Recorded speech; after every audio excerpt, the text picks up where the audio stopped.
Мағжан Айсұлтан 5 сынып оқушысы. Мұқағали Мақатаев «Үш бақытым».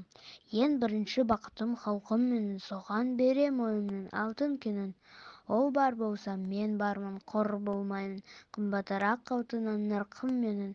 Ал екінші бақытым тілім менің, тас жүректі тілімнің тілімдедім. Кейде дүниеден түңілсем де, қасиетті тіліммен түңілмедім.